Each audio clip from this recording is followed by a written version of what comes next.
Hello, everybody.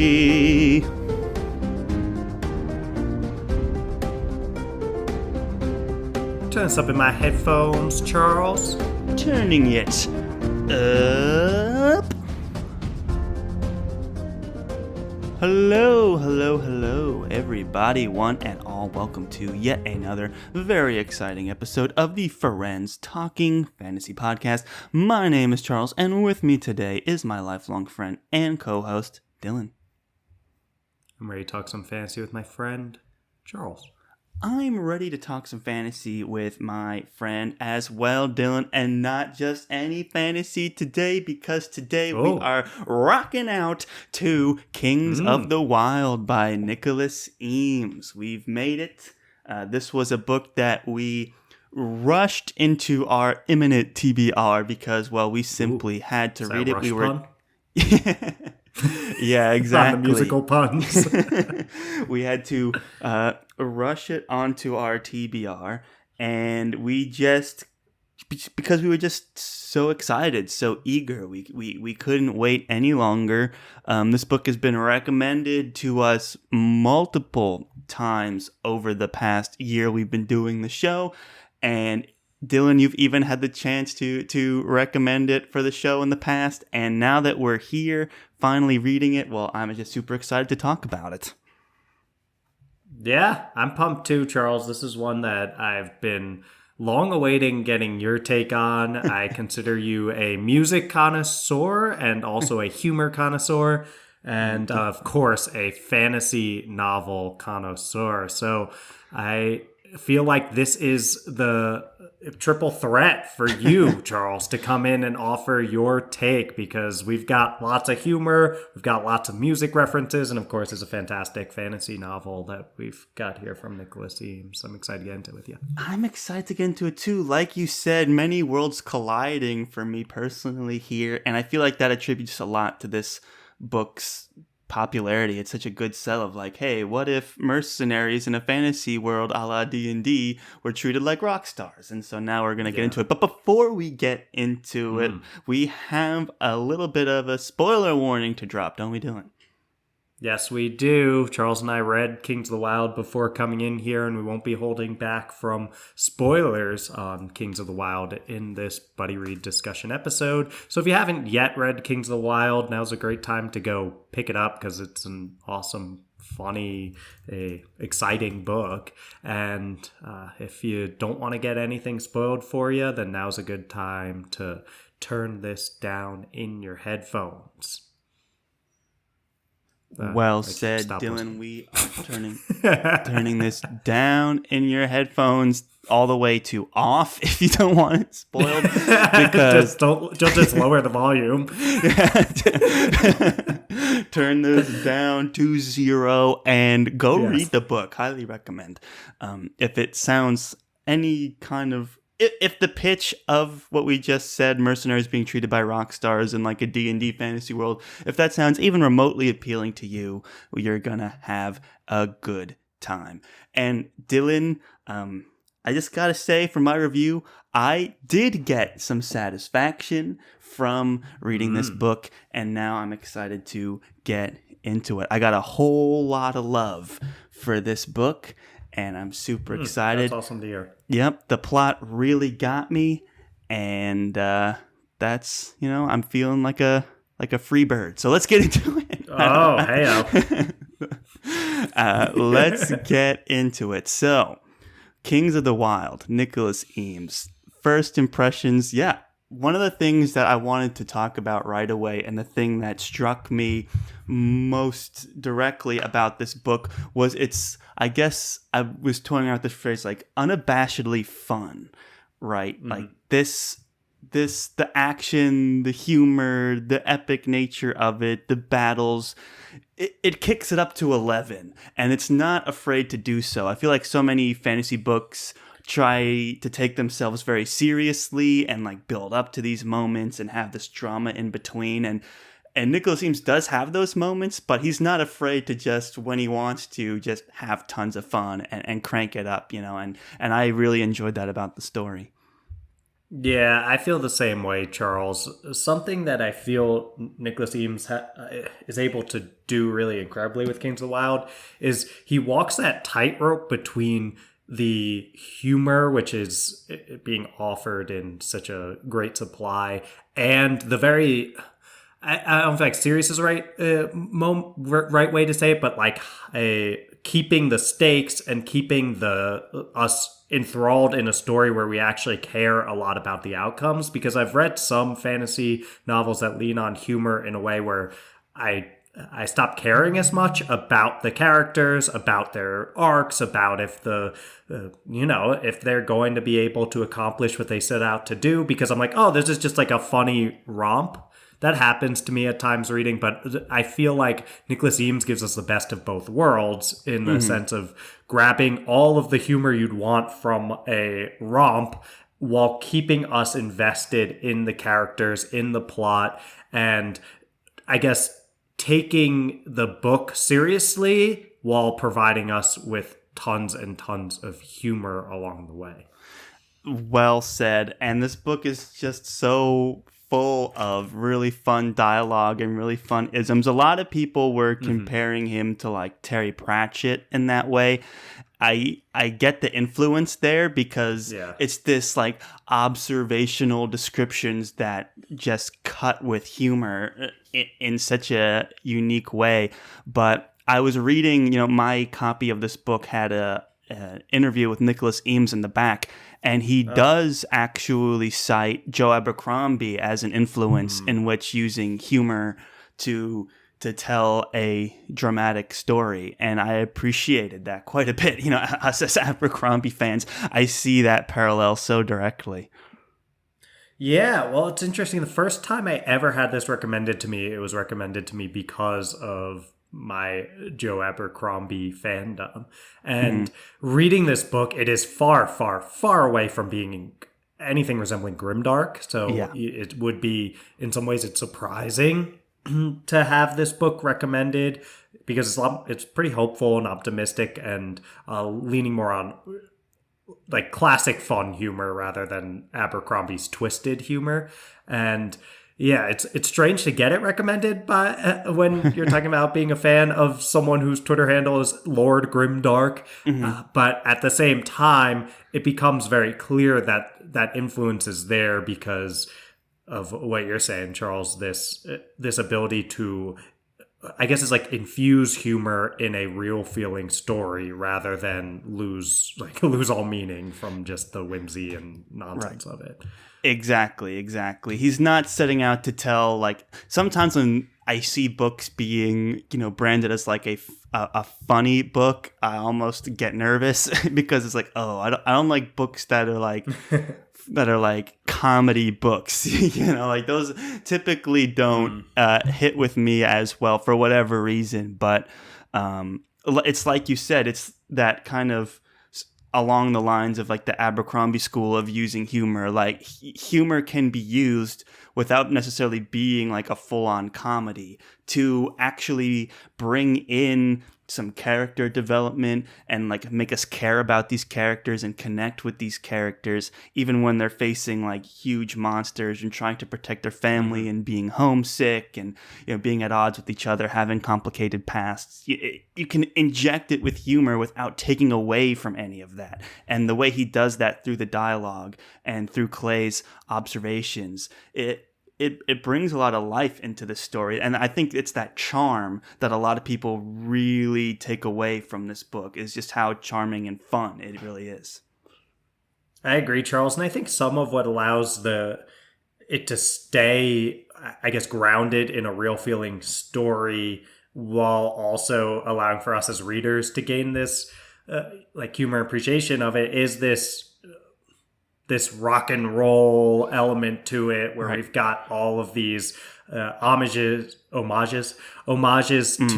the 70s rock scene and music in general. And I feel like something that gives us is the characters don't know that they're like Moog doesn't know he's a reference to a a synthesizer, right?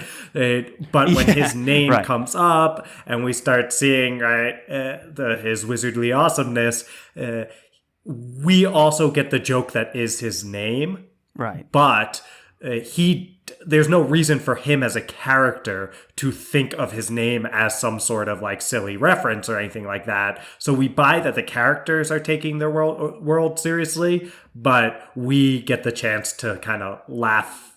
I guess it's at them because it wouldn't be with them if they don't know it, but I don't feel like we're laughing at them in this like derisive way, but like laughing just at Nicholas Eames's incredible ability to weave all of these references in, and there's just so many of those rock and roll references. So. Yeah, there are countless, and not even just like direct references, like names of bands or artists or songs, but just like a lot of the common tropes from real life rock and roll stars have kind of brought their way into the personalities of these characters. Just things like these giant ships kind of reminding me of like VW tour buses, you know, and the way that certain characters fit this role of like, oh, this is the Yoko Ono potentially, like someone coming, like a relationship coming between a band, and then there's drug use, and then there's like the greedy manager, you know, there's like all of these kind of spiritual callbacks, homages to rock and roll lifestyle as well that permeate throughout the story, that as someone who was deeply obsessed with classic rock in high school greatly appreciates, and still obsessed, but not as much as I was, but I still love all those classic rock songs. Yeah, Charles, I mean, you were in bands growing up and all this stuff, so I thought you'd appreciate. And I was a bass player, which I believe is what Clay's yes persona was in the band, was an homage to being a bass player, which I was like, oh, cool. Yeah, Charles. So let's talk some about Clay as a character. I want to get into him and his arc. I will just say, Clay always reminds me of you. Interesting.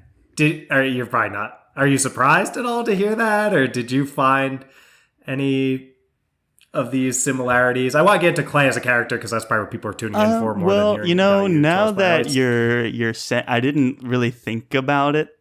That I didn't really identify so much with Clay. I didn't think, oh, Clay, you know, me and Clay, we got a lot of the same things going on. But no, you really got me with that comparison, and I can see the parallel. I invite it. I get satisfaction from it. You know, this idea of like the guy who's like, you know, in the back being the supporting role, keeping everyone going, you know, kind of keeping the cohesion going without necessarily like being the front guy. You know, I see what you're saying. And yeah, I think that's, you know, I think I'd be a lucky man to be compared to Clay. Yes. Clay is a very noble person. He's pretty hard on himself in all these ways. But I'll say, you know, Clay, he just wants to be able to settle down and have a laid-back life. He doesn't want these things like fame. He shies away from the times in which people try to build him up to be this giant hero. He just wants to have this simple life. And I think the part that really sticks out to me for Clay, his biggest scene, is the one where Gabe, who's more of this like charismatic golden Gabe frontman, getting out there and making a big show about who he is. We don't know anyone like that, of course, right, Charles? But but that being said, that at the end of the day, he turns to Clay and he's like, dude, yes, I'm the frontman, but in what world do you think I am the leader of Sokka? Yeah, and that's a good it's moment. So that Clay has this understated, humble way about him. But when you take a look back, and this was my reread of Kings of the Wyld, so when you take a look back at all of these moments, it's like Clay very clearly is the leader and is the person that everyone is following, and he is the person that people would charge into the Wyld with. And Yeah, he misinterprets some of those early. Yeah, go ahead. I was just gonna agree and say that he may not be the one giving the direct orders, but whenever they have a debate, he kind of tips the scales, and anytime he does share his opinion on what to do, everyone always kind of gravitates that way. So everyone is kind of, I don't know if it's subconscious, but it feels subconscious, certainly to Clay, that like everyone is just kind of looking to see what he's going to do and have confidence in the fact that he's going to make like a fair choice. And people seem to have the least amount of grudges with him and more respect for him and things like that than the other members of the band. And there's a lovely scene I want to get to later with Clay and Gabriel. So, well, no, Ganelon, but we'll get to that later. I agree. Clay's leadership style is an admirable one. He doesn't even know he's the leader. We've seen that before in a few characters in fantasy, a la Perrin, a la I don't know. I don't want to get into other series that might be spoilers, but there's Game of Thrones characters and real-time characters and all these other things. But it kind of goes along the line of that like reluctant leader, kind of, but he doesn't like reject it. He is like, oh, maybe you're right. Let's just keep doing what we're doing, and it works out for them in the end. So not quite the same. Yeah. Well, I think that what's interesting about Clay and something that makes him stand out for me among these fantasy characters and these reluctant leaders that we've talked about in other books is I feel like oftentimes those other reluctant leaders, they end up in the position of leadership.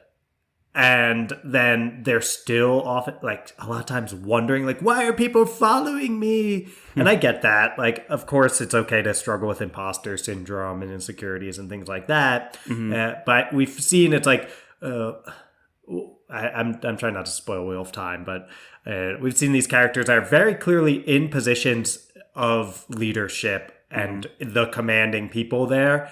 And in charge of being the leader, who are still getting that kind of reluctant leader thing going.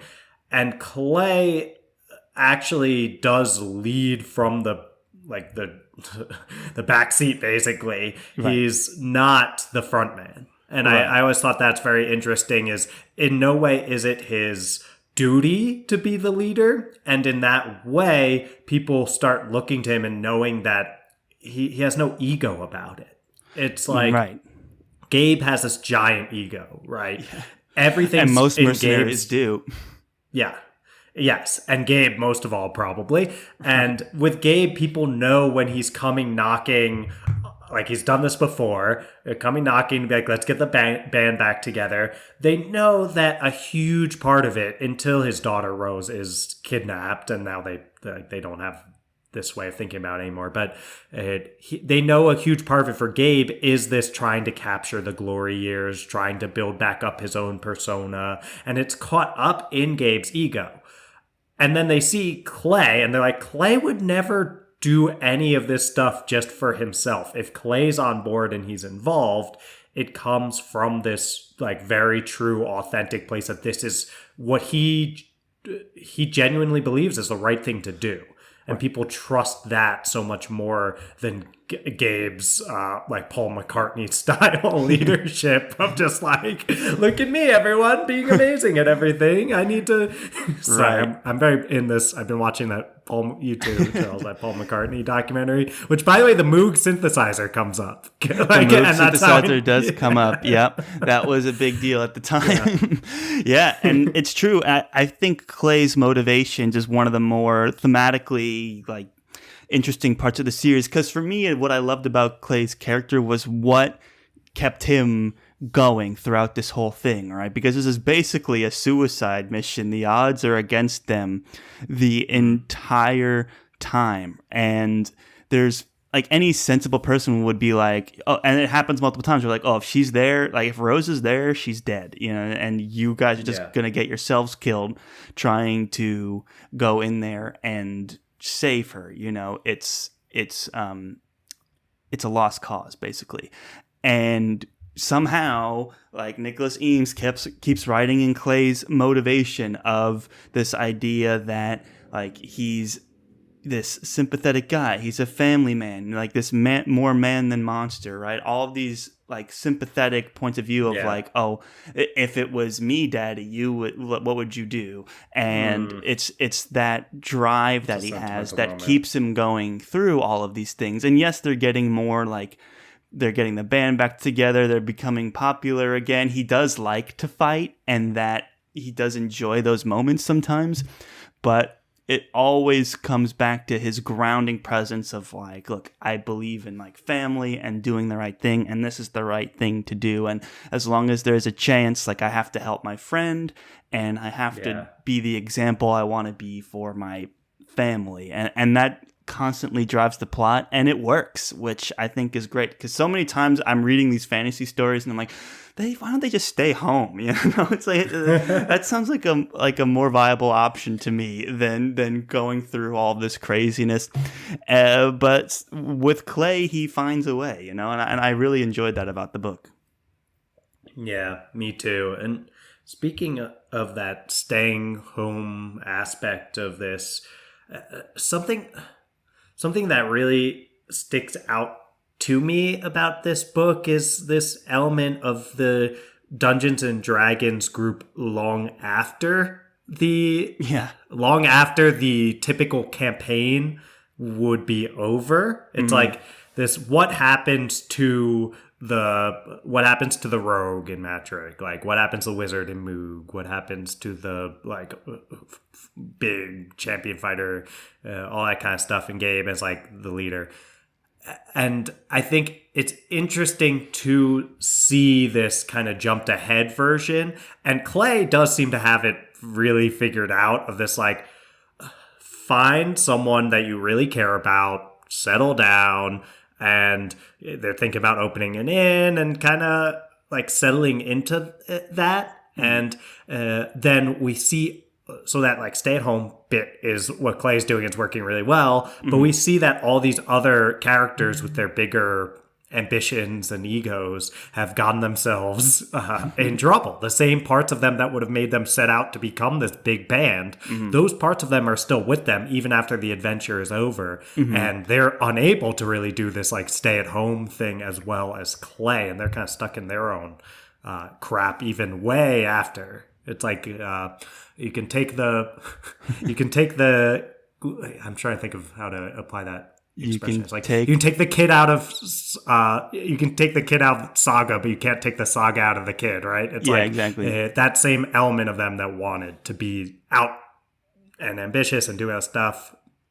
They're still getting themselves in trouble with it. Like we see Moog trying to cure things. We see Matrick and his issues, his roguish issues as a king. Right. And we see Gabe, of course, who just keeps looking for more and more glory.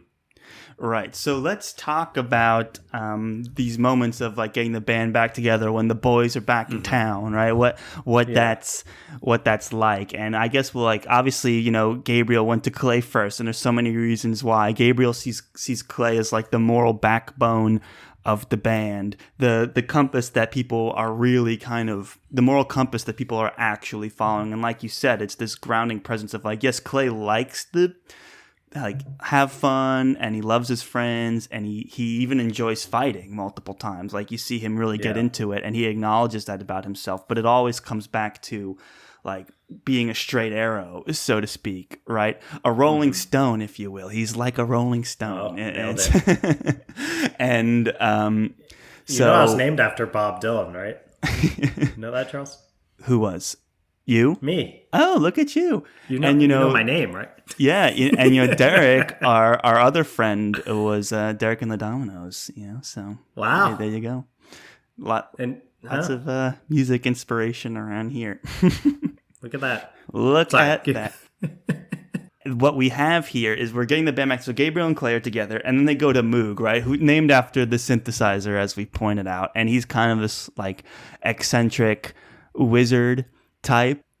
There's a lot I like about Moog's character. I think he kind of like takes a lot of the comic relief role in a book that's already quite funny. So I find his character to be rather endearing. He's got like the pajamas on. He's kind of eccentric. He's making these potions for erectile dysfunction.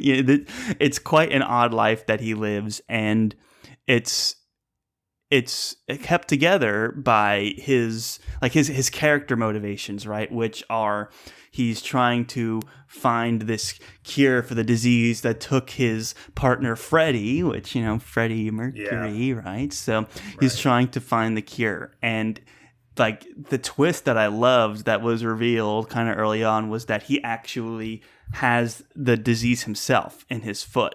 And that, to me, I was like, "Ooh, wow, this is getting like really spicy." So I don't know. I liked Moog as a character, and I loved these elements about him. And then, of course, the whole owl bear shenanigans was kind of funny too. So love me a good owl bear, a good owl bear story. But he does bring in kind of this like innocence into the troupe, while still pulling out some like wild card random magic things, like unwielding some pretty irresponsible magic for quite indiscriminately. So I just thought that it was just a fun addition to the band, and like the psyche of like the eccentric keyboardist guy too is well built up in his character.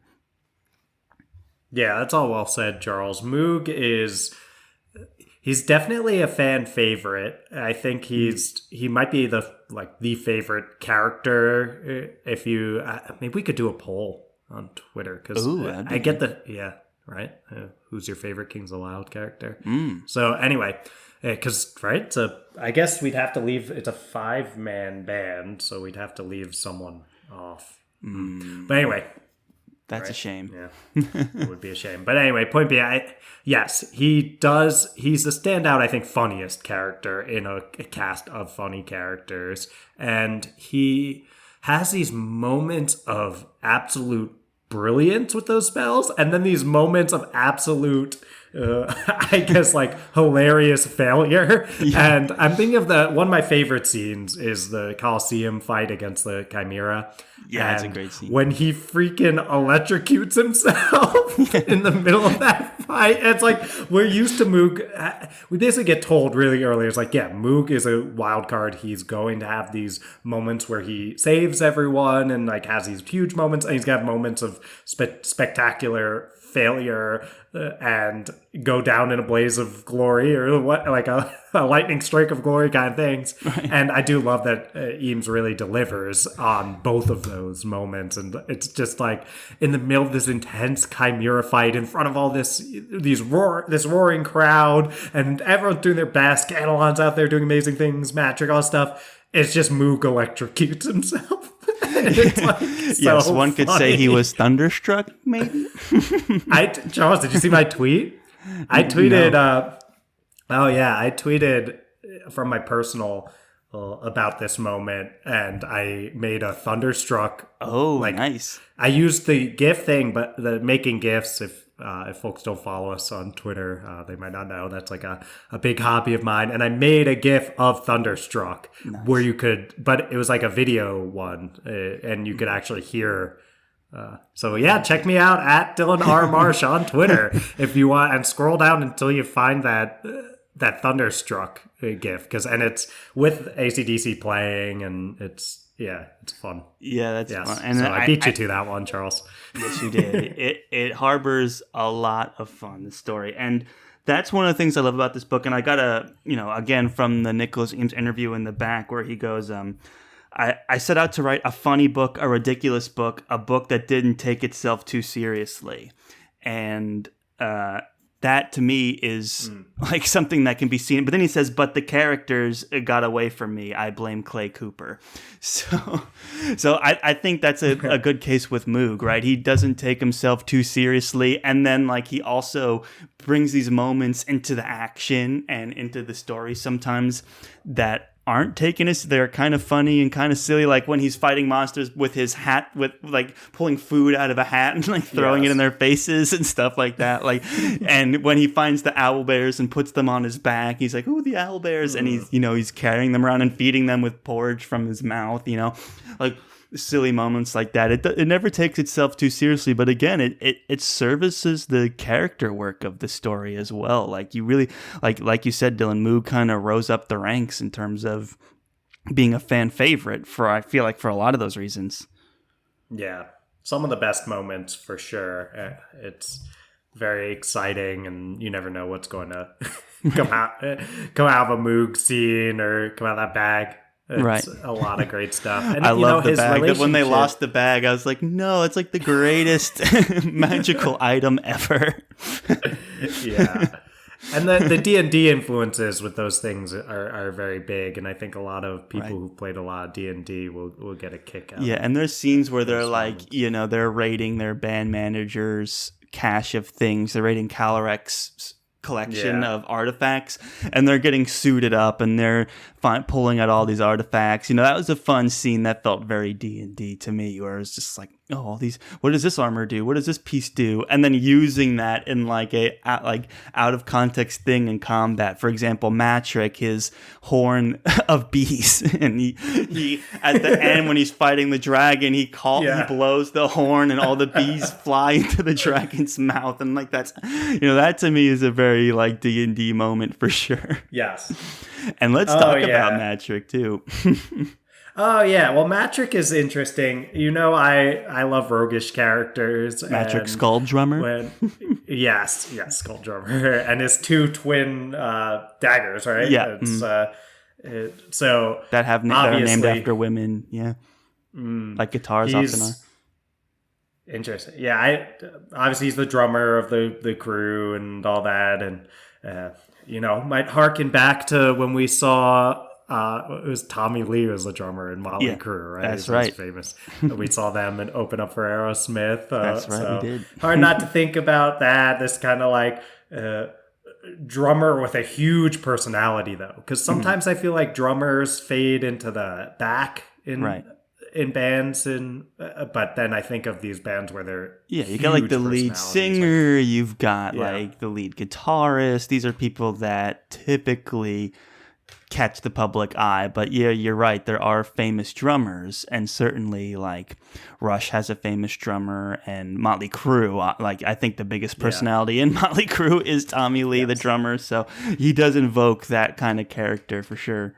He's no Ringo, let's just say that. He's not fading into background and saying peace and love. It's I think that seeing Matrick as this character that kind of gets this awesome end for a roguish character, which is like becoming a king, marrying a princess, I guess at the time, or queen, whatever. Point being, he gets this fantastic ending for a roguish character. Yeah, well, one of Saga's missions was to rescue this princess from the tower, and that was Lilith, who is his wife. Or no, was it Valerie? No, Lilith. No, I think it's Lilith. Valerie was Gabe's wife, and Lilith is the queen, the killer queen, if you will. Yes.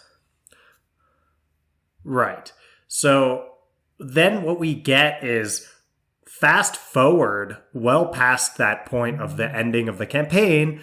What would this roguish type character be up to? Would they actually be someone who is consistently like working hard and a satisfying partner to his wife, and would he be someone who gets rid of all these bad habits of drinking too much and eating too much and all this kind of stuff? It's like that's really hard to make that change. So it's interesting to see his character still stuck in those ways, and he has more growth as a character to do before he's ready to give up a lot of these vices and become the kind of person who can actually be a great leader. And it's so cool to watch him go through that as this more middle-aged roguish character. Yeah, and then a lot of the humor comes from the fact that these guys are so much older now and past their prime, so there's always complaining of like sore backs, popping joints, and in Matt's case, he's gained a lot of weight.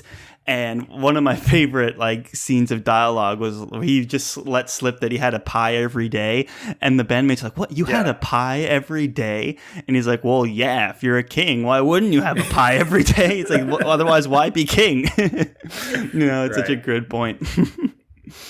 Yes, I agree. It's so funny, and it's exactly the kind of thing that I think a character like Matrick would think being a king involves. Like, he's not actually thinking about the whole responsibility of ruling. He's thinking about all the hedonistic things that a roguish archetype would be looking for.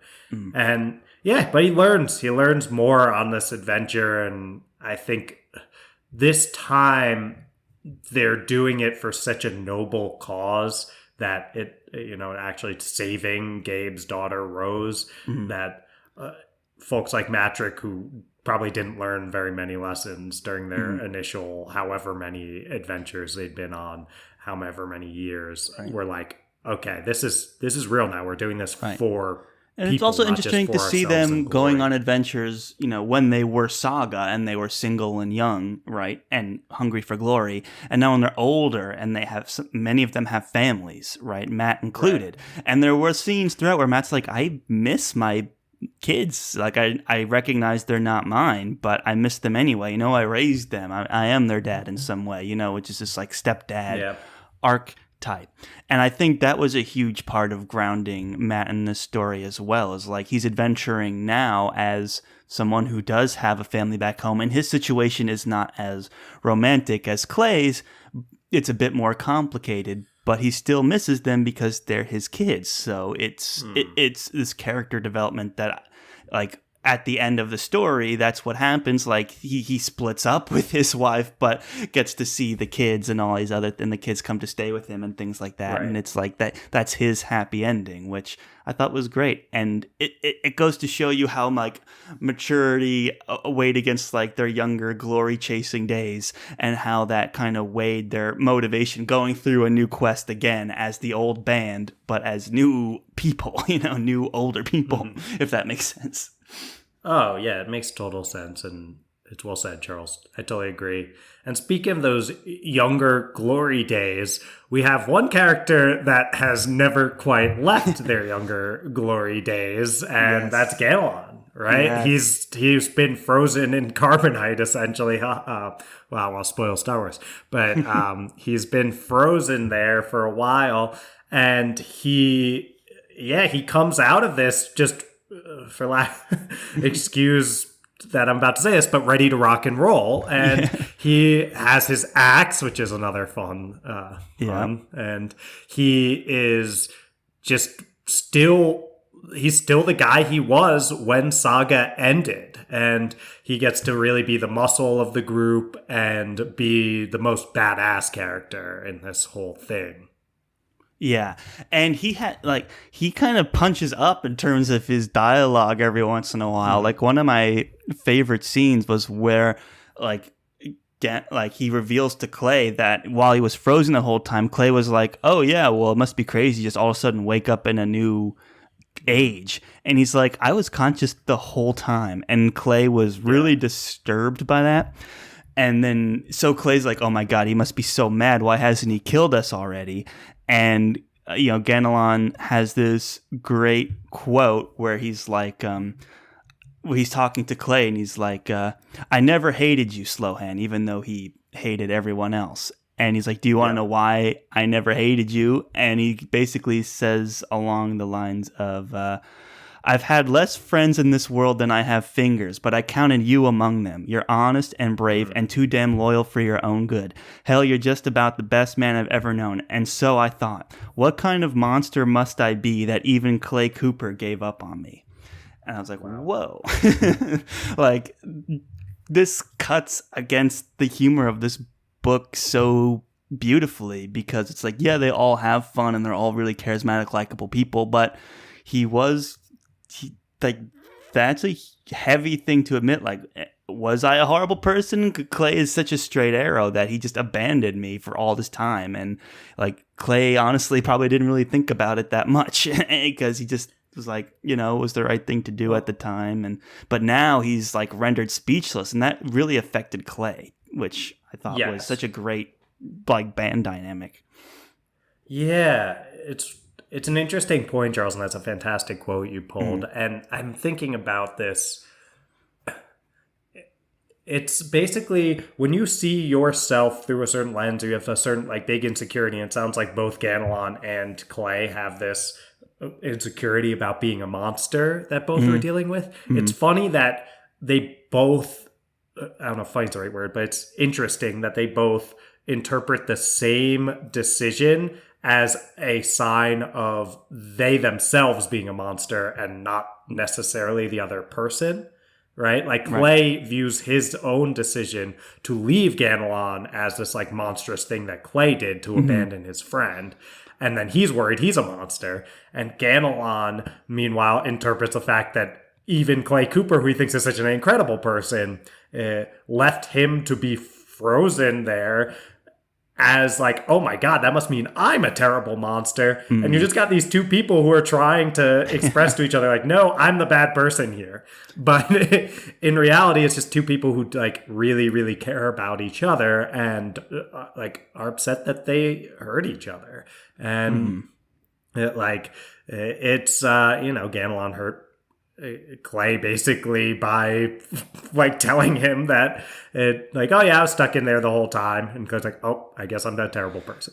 But I guess he was kind of giving himself the forgiveness in some ways of trying to be like, oh, it probably wasn't that bad for Ganelon, and then Ganelon took that from him. And like you said, Ganelon, this deep character underneath all of this like gruff exterior, and we even get to see his romantic side. Yeah. It doesn't present the way that most people's romantic side presents, but with Sabitha or Larkspur, and You're right. those two fall for each other in their own way. Right. Yes. Sabitha. But exactly. Yes. It's his character is so interesting because he's portrayed as this like bloodthirsty maniac, right? Who loves violence, and you realize that comes from a lot of like complicated things in his life, and the fact that this is his as vulnerable as he gets is in this moment, and he's basically, like you said, taking away this out that Clay had formed in his mind of like, oh well, he wasn't like, he didn't suffer, he was just frozen in stone and then was unfrozen. It's like, no, I was alive, I was conscious the whole time. And it's like, what must that have been like? And it brings like a lot of humility to Clay. Like Clay just keeps thinking of that and is like, there's no way Ganelon could possibly forgive me. But it does show a really deep level of understanding on Ganelon's part to be already coming out forgiving him right away. Yeah. It was like, I've had time to process this, and it's like not worth the grudges. I'm happy to like be with you guys and doing these things again. And I do love to fight and kill things, but it's like we get to do it as a team for good reasons. That's like what I like as well. So just again, another really deep moment in a series cut with all these fun like mercenary things and like character tropes and humor, but it does have these great character moments in it that like to me like bring the series up a whole level, like bring this book up a whole nother level, is that it doesn't take itself seriously, but it's also like a great story that does take itself seriously a couple times. Like it's not trying to be capital L literature, but it is trying to tell like a dramatic story as much as it is trying to tell a humorous one. And when you have like this cast of characters, it can be sometimes hard to get the pacing right, get the dialogues right, get the scenes right when you have to balance like a 5-character troupe. But I think Nicholas Eames did a fantastic job. Yeah, I totally agree. Is that just leaving Gabe in the group that we haven't talked about? We did really talk about depth? Gabe a little bit. Is there any points we want to make about Gabe before we get into like some favorite moments?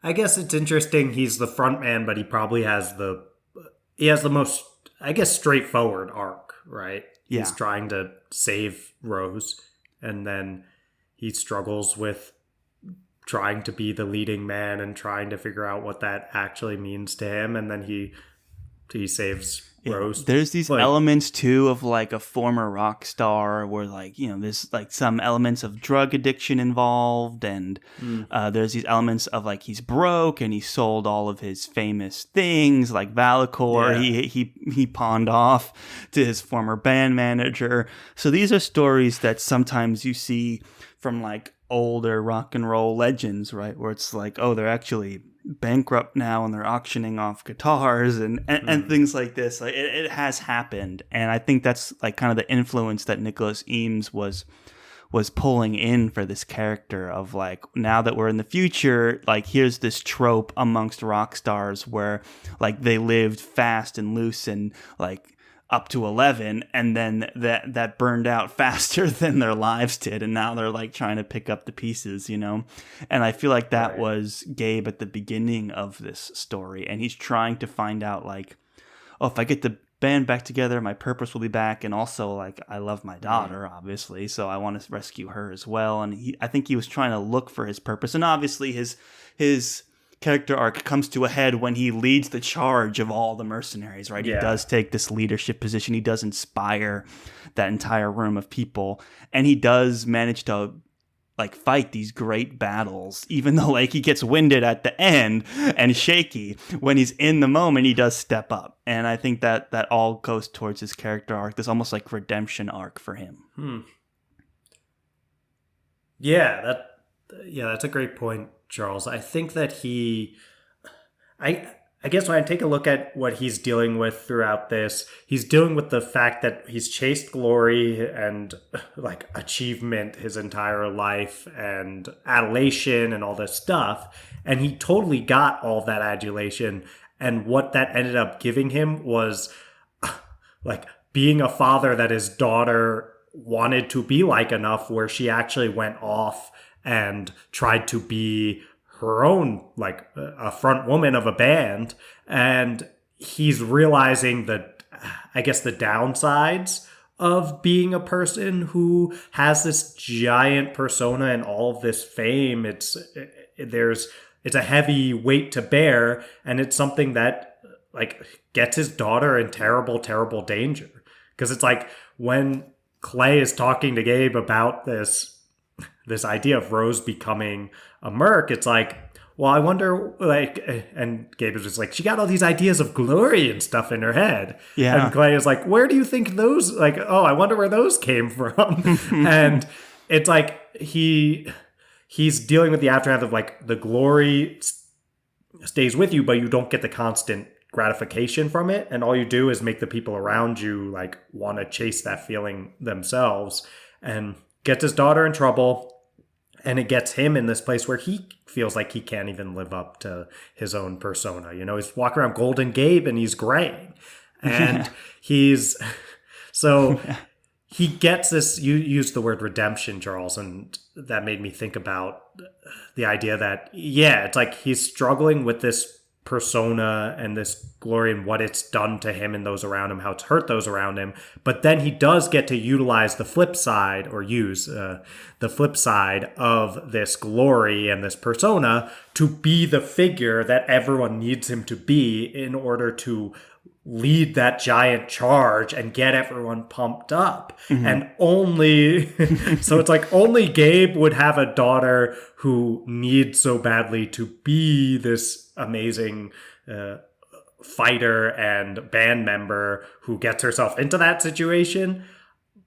So it's like a uniquely Gabe problem, but it has a uniquely Gabe solution in the fact that only Gabe could rally that many troops to save everyone inside the city. Right. So and he could really only do that. It is redemption. Yeah, and he could really only gather everybody by getting this sort of like self-respect back. Because even at the beginning of this story, when he meets with Clay, you can tell doesn't really have much respect left for him. It's like, oh, this guy's kind of washed up. He only comes when he wants to ask something of me. Like his family's like disintegrated. He's sold off. Well, I don't know if he discovered that Valacor was sold off, and he was like, oh, how could you? Like, that's like such a sad piece of news, right? This legendary weapon was pawned off, you know? So he definitely had to work his way back towards being someone worthy of respect and command. And even with his daughter as well, the whole reason his daughter went off was because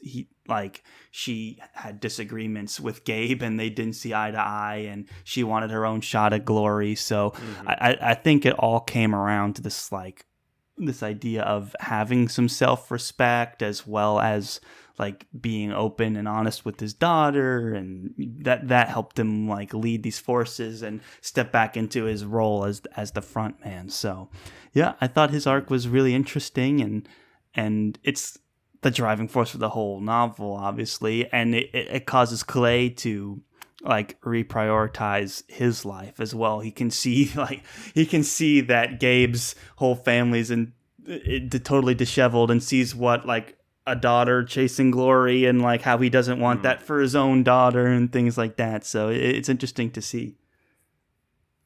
Yeah, totally. It's cool seeing Clay work through his own potentially scary path of his daughter, because she kills that centaur at the end, and he has to come back to that and deal with what it means that someone, that he might have to be a person who has a child that wants to be in a band as well. And life outside of chasing glory too, which is, there's that scene where Clay is reflecting on why he, like how he fell in love with his wife. And there were some elements of like, she could see me for me outside of like being a like big man in Saga and like being really good at killing monsters. She saw me for something else, and she wanted something else from me that I never realized I wanted for myself, that kind of drive to be a better person. So the fact that he is being pulled in that direction from his own family, and he can learn from Gabe's situation at the same time, is a great dynamic. Yeah, I totally agree, Charles. But you mentioned favorite moments, and go for it. Yeah. Yeah, you mentioned favorite moments. My favorite moment in the whole book is when we get the speech from Gabe. It gives me chills. It gave me chills the first time I read it. It gave me chills the second time I read it, and I guess it's a speech that feels like it's about doing it for like making the world a better place, for like with beneficent intentions rather than doing it for glory, right? Because he gives this huge speech to all these people who've been fighting in coliseums just for the sake of everyone watch me, everyone see me doing this. And Gabe comes from a time in which they, maybe they were doing it for glory, but the coliseums weren't around. And what the result was they were clearing out the Wyld of these dangerous things. And looking back, Gabe is able to see the benefit to society that was caused by that, especially when there's a giant horde full of monsters that have not been getting killed because no one's been going into the Wyld and taking that risk. And he kind of reorients this next generation of band members toward, why do we do this? We don't do there's a little Joe Abercrombie influence for you. Galactus always wondering that about himself. Yeah. It's why do we do this? Why do we get out there and form these bands and fight? And in Gabe's head, looking back, or at least the message he knows he has to give to people to get them to actually fight, is we do this to rid the world of monsters and protect the ones that we love. And hearing someone who's chased glory his entire life send a message about helping people while he's thinking about saving his daughter, it's absolutely beautiful. And I always talk about this book being, like I say, humorous and heartfelt in equal measure. And it's like those moments, they give me chills. They just hit me in the feels. And that speech, it's so freaking well delivered. And imagining these, it's like 10,000, 20,000, 30,000 people just roaring as Gabe gives this speech. It's just epic in every sense of the word. Is just so beautiful. I love that moment.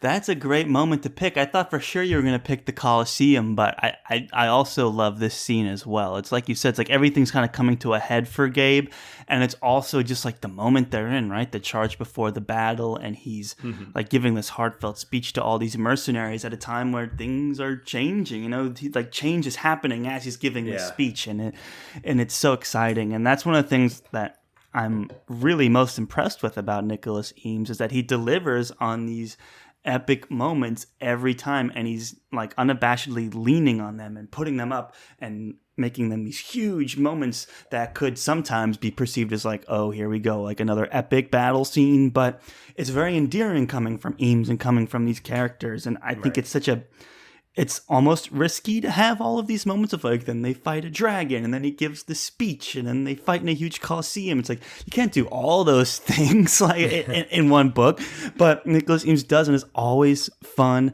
And in this moment in particular, why I think it's such a good one to bring up is that it's fun, but it also, like you said, brings on the chills, and it's definitely like a game-changing moment for this book where everything's kind of coming to a head and things are happening, and it's very exciting. So it's such a great balance, that the fact that this book can be fun and silly and humorous, and then also kind of like chilling and inspiring in some ways. Yeah, it's high praise. I think it's a great accomplishment.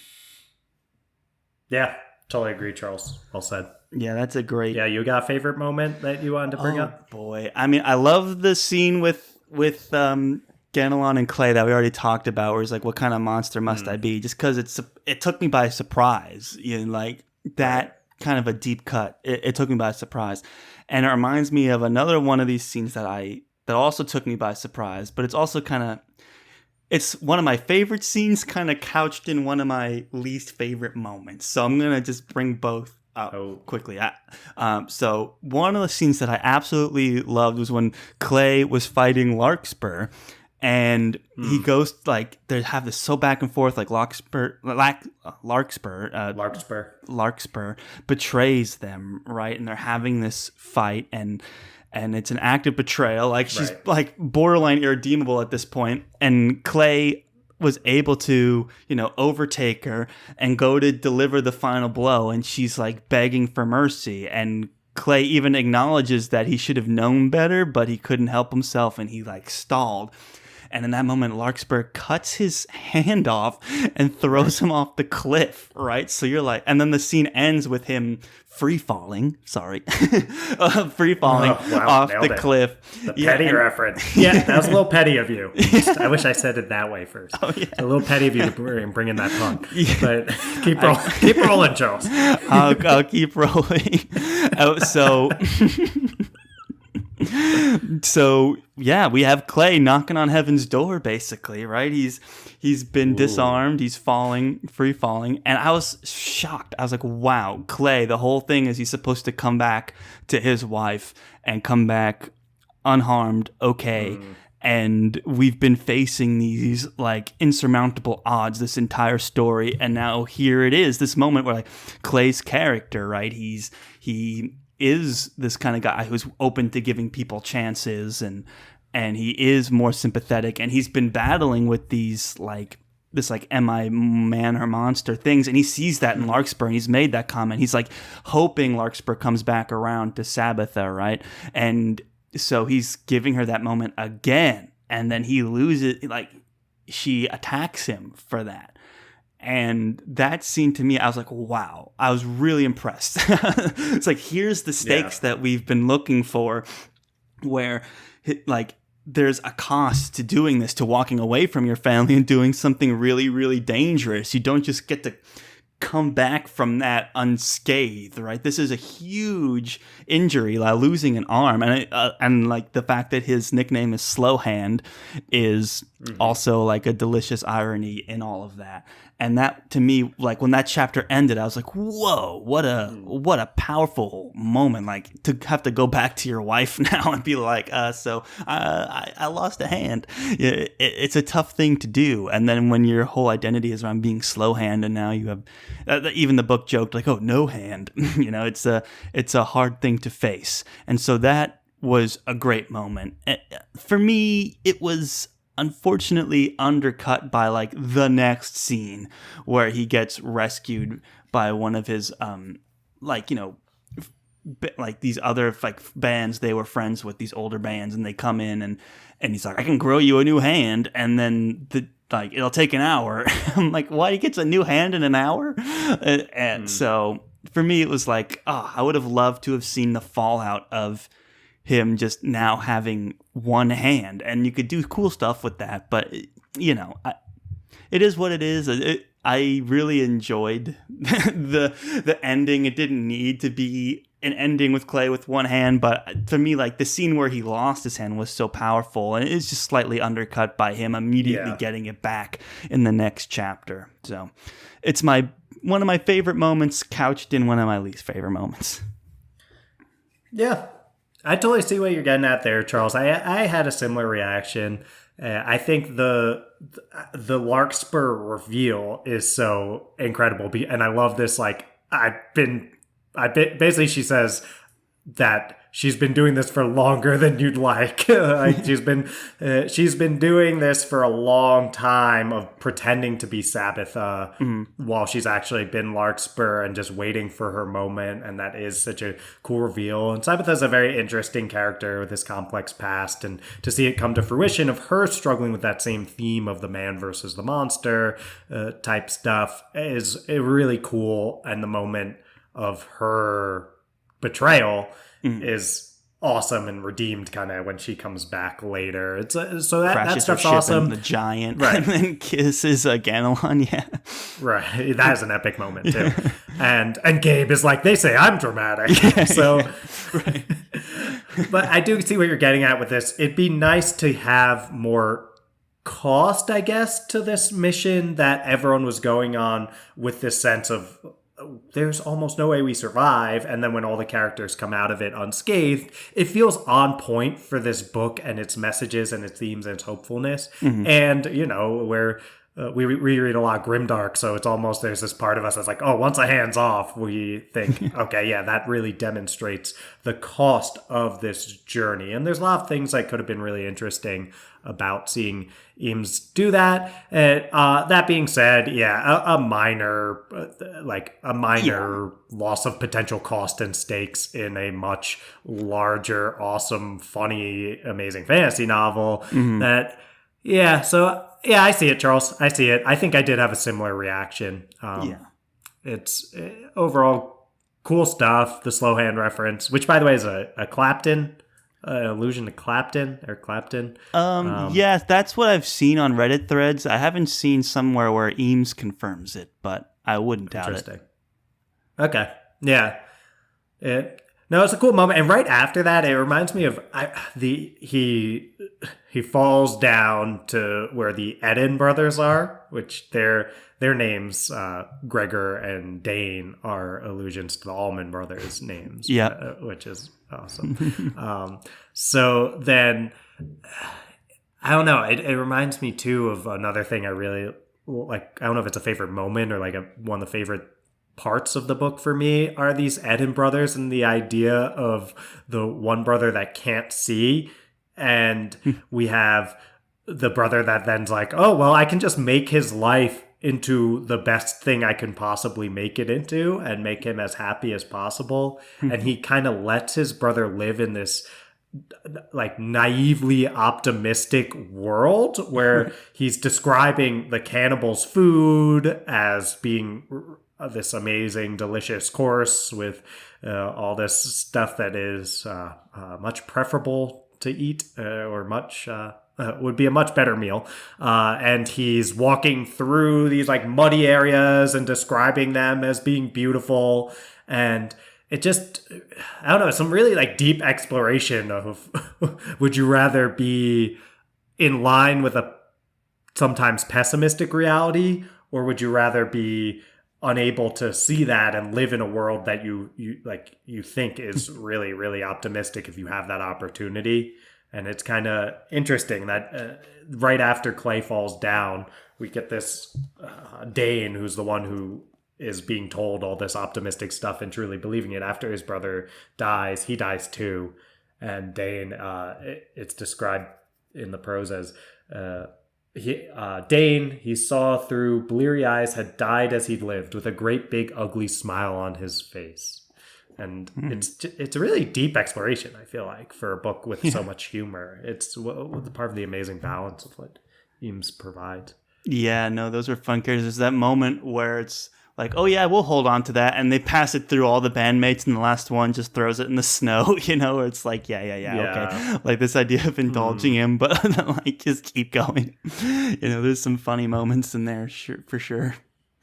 Yeah, that's good stuff. Well, Charles, are there other moments you want to bring up? Are you feeling like we're good I guess the only other thing that we haven't addressed at all that may be worth addressing is this whole dynamic with Last Leaf and his family and the fact that they are the basis for this religion that's been alluded to throughout the whole story. And he was the Last Leaf, the autumn sun, things like that, where it's like, oh, okay, that's kind of fun. And it kind of parallels this family dynamic as well too, and this idea of this whole arc of we're what the past makes us, things like that, I think was a theme that was repeated several times. And Last Leaf was someone that kind of never got over it and let that kind of fester, whereas someone like Gabe was able to embrace it and kind of forge a new life. Matt as well comes to mind, where it's like, yeah, we just, we got a divorce and now we, split custody of the kids, all these things. But Last Leaf was like the one that was like hateful, like living in those past moments and, create this villain aspect. Yeah, I do love Last Leaf as a villain because we get these moments that humanize him, I guess. He has such a dark, messed up past that he's emerged from, and we understand how he's become so full of resentment and someone who, we think of when he was locked away and basically forced to be in these fighting pits on top of all of that familial trauma that he's gone through, that we get how he's become who he's become. And that being said, we also see him as a villain because he's marching a giant horde onto at that point, defenseless city. So I always appreciate villains that we understand why they do the things they do, why they think they're in the right, and why they see themselves as heroes of their own story. And I think Last Leaf, for me, really falls into that category. And it's a interesting reveal who he ends up being. And and the fact that it ends where with Last Leaf, he takes his own life with Tamarat, which is the blade that supposedly, when you kill a druid with it, it will bring his mom back to life, essentially. So that was kind of a cliffhanger ending to this story. True. Where it's revealed that he did kill himself with that blade, so you can assume that his mother's alive somewhere. But, there is another book in the series that I have not read, Bloody Rose, and there's a third one too. So can only speculate, but it's not out yet, but the third one on the way. Third one on the way, not out yet. The second one, Bloody Rose, is out. You could read it right now, which I have not, but I've heard it's even better, which is exciting. Wow. Have you read it? Have you read Bloody Rose? No, I have not. Even Nicholas Eames was like, I think it's a better book too. So, that's great. We always love when authors are evolving and continue to grow, and this book is such an incredible start to this band series. Yeah, it's such a great debut novel. Too. Yeah.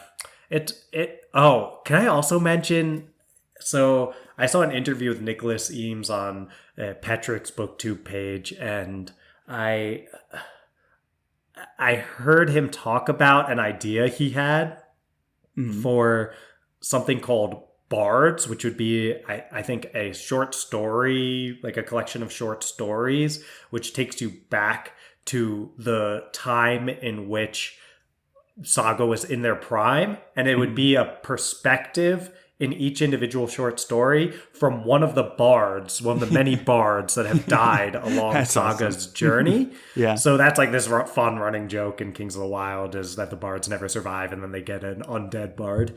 and and then we would get this short story of getting to see Prime Saga with this running gag played out over and over again of how the bards end up getting themselves killed.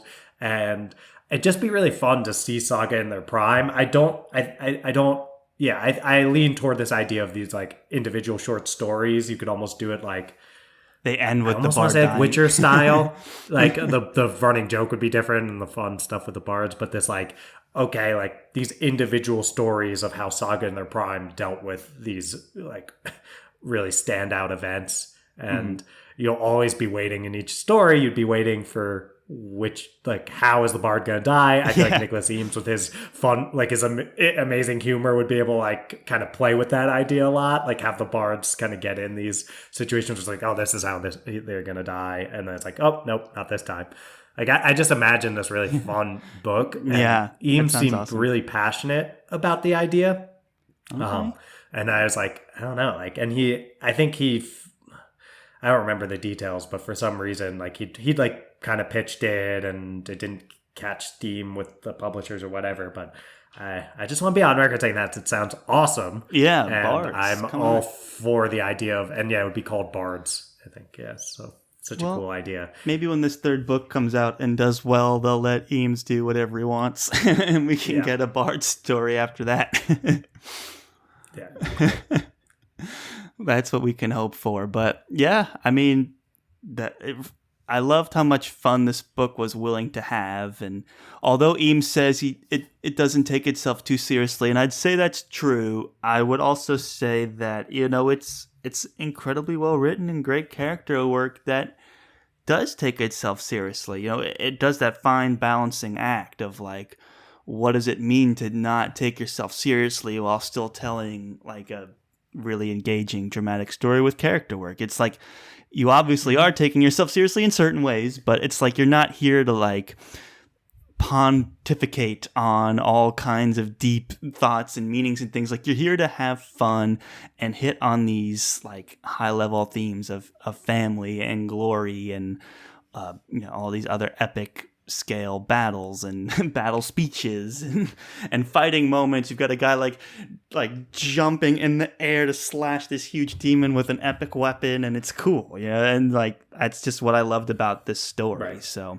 unabashedly fun and humorous, and like you said, it was a really interesting Venn diagram of all these interests I've had throughout my life that have overlapped to create this book. So like I'm super into it. Yeah. Me too. It's definitely a very Charles feeling book, and I'm happy. I'm just so pumped that I got the chance to finally discuss this with you. And it's awesome. It's such a fun, I guess. Yeah, it's just an awesome, fun book. It's uncynical. Mm-hmm. It is willing to be hopeful, but willing to take, like you said, Charles, willing to take itself seriously and all that. And hearing your voice on this, Charles, is music to my ears. I appreciate that, Dylan. It's a big effort. It's a big effort, that joke. Oh, gosh. Well, this was so much fun, Dylan. Always great talking good fantasy with my lifelong friend here on the Friends Talking Fantasy podcast. And this was a nice little reprieve from our Abercrombie reading, but we're going to get right back into it. We've got, speaking of short stories, we've got Sharp Ends that we are starting, that we are going to talk about next week. And then we're going to go right into the Age of Madness in preparation for Wisdom of Crowds, which drops in September. So you don't want to miss that, everybody. Yes, totally agree. Don't want to miss us talking more Abercrombie, yeah, and all that stuff about the wonderful lifelong friend stuff. I mean, come on, Charles. This is what it's all about. It's Friends Talking Fantasy. This is what we're doing. We're friends. Talking we're talking fantasy, and we've delivered yet again. This is it. This is it. What more could we ever ask for? What more could we ever ask for? Always a pleasure, Charles. Always an absolute pleasure. Always a pleasure. Yeah. Always a pleasure. The Gabe to my Clay, for sure. And it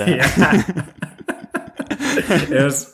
I didn't want to explicitly compare myself to Gabe, but I didn't know if I'd be able to get through the whole thing without one of those, and almost. But yes, Charles, you are the true leader of this FTF podcast journey, and I would follow you into the heart wild. And the style, and I would risk my life for your cause any day, buddy, any day. Oh.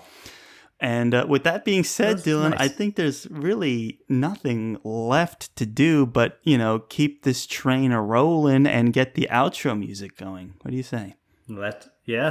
Let's do this book proud and get that sweet, sweet outro music pumping. All right.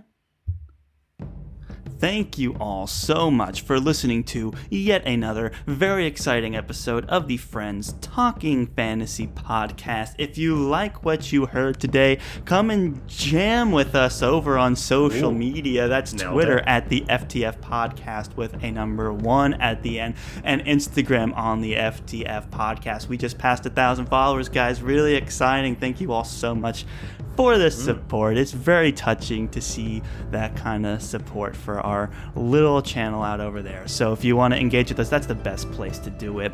And Dylan, if they wanted to support the show even further, you wanted to say something, or you can, okay? So I'm just making the silly noises I make while you do this, Charles. Okay, you're holding up like a 1 minute finger. I was confused. Okay, so if you like if they like what they heard and they want to support the show even further than engaging with us and following us on social media, and they just so happen to be listening on Apple Podcasts, what can they do? Toss 5 stars to our podcast. Just find that Friends Talking Fantasy page on the Apple Podcast app. Click on the Friends Talking Fantasy page. Scroll down past all those episodes. Where are we at? Like 150, Charles? Scroll down past those episodes. Getting there. Until you start seeing stars. Once you're seeing stars, the optimal number of stars to click in order to support the show would be 5 of them. If you've got a little bit of extra time, then writing a review is extremely helpful for a podcast like ours. But just listening is more than enough. We appreciate you so much, everyone. We do. Yes, guys. Thank you so much for listening. And for all of you that left reviews, thank you. I was just telling Dylan before we recorded, had checked on those after not checking for a while. It was so touching to see all the kind words and all the support on there as well. So we do read those. They are very meaningful. Thank you so much. But even just listening is more than we could ever hope for. So guys, thank you all so much for listening. And as always, go forth and conquer, friends.